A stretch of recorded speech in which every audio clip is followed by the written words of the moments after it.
नवी मुंबईतील डी.वाय. पाटील स्टेडियमवर आज ठरणार आहे एक ऐतिहासिक लढत. भारत आणि दक्षिण आफ्रिकेमधील महिला विश्वचषक 2025ची अंतिम फेरी.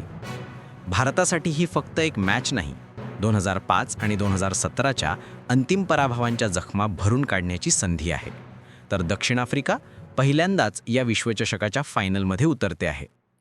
ऑस्ट्रेलिया विरुद्धचा विक्रमी पाठलाग करून भारताने दाखवलेला आत्मविश्वास अजूनही ताजा आहे. दुसरीकडे इंग्लंडवर 125 धावांनी विजय मिळवणाऱ्या आफ्रिकन महिला देखील तितक्याच निर्धाराने सज्ज आहेत. टॉस ठरणार निर्णायक.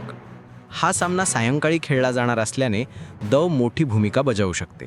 दवेमुळे चेंडू घसरतो आणि त्यामुळे फलंदाजी करणाऱ्या दुसऱ्या संघाला फायदा होतो. त्यामुळे टॉस जिंकणारा संघ प्रथम गोलंदाजी करण्याची शक्यता जास्त. प्रमुख सामन्यांचे हायलाइट्स. स्मृती मंधना विरुद्ध मेरीजान कॅप.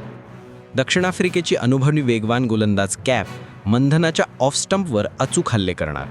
पण जर मंधना पहिला स्पेल झेलून गेली तर भारताचा डाव मोठा उभारला जाईल. जेमिमा रॉड्रिगेज विरुद्ध म्लाबा ट्रायॉन जोडी. मधल्या शतकात फिरकीविरुद्ध भारताने सावध राहायला हवं. जेमिमाने तिच्या स्ट्राईक रोटेशनने खेळ रुळावर ठेवला तर आफ्रिकेचा दबाव निष्फळ ठरेल. हरमनप्रीत कौरचा डाव. कर्णधार हरमनप्रीतला सुरुवातीला विकेट पडल्यास डाव सांभाळत संयम आणि आक्रमकतेचा समतोल राखावा लागेल. तिच्या एक झंझावाती खेळीने सामना वळू शकतो. दीप्ती शर्मा विरुद्ध नादिन डे क्लर्क.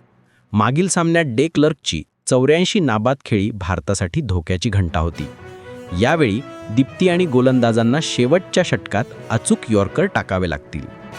सामना आणि प्रवास. एकूण ओडीआय सामने भारत 20, दक्षिण आफ्रिका 13, एक बिननिकाली. विश्वचषक नॉकआउट 1-1 बरोबरी. भारताने ऑस्ट्रेलियावर ऐतिहासिक विजय मिळवत 4थ्या क्रमांकावरून फायनल गाठली. दक्षिण आफ्रिकेने पहिल्यांदाच फायनलमध्ये प्रवेश करून इतिहास घडवला. निष्कर्ष. घरच्या मैदानाचा फायदा स्मृती, जेमिमा, हरमनप्रीतचा फॉर्म आणि दीप्ती शर्मा नेतृत्वातील फिरकी आघाडी भारताला थोडी धार देते. पण लॉरा उल्वर्ट आणि कॅपच्या फॉर्ममुळे दक्षिण आफ्रिकेची जोडीही तितकीच धोकादायक. अखेरीचा प्रश्न. भारताचं स्वप्न पूर्ण होईल का?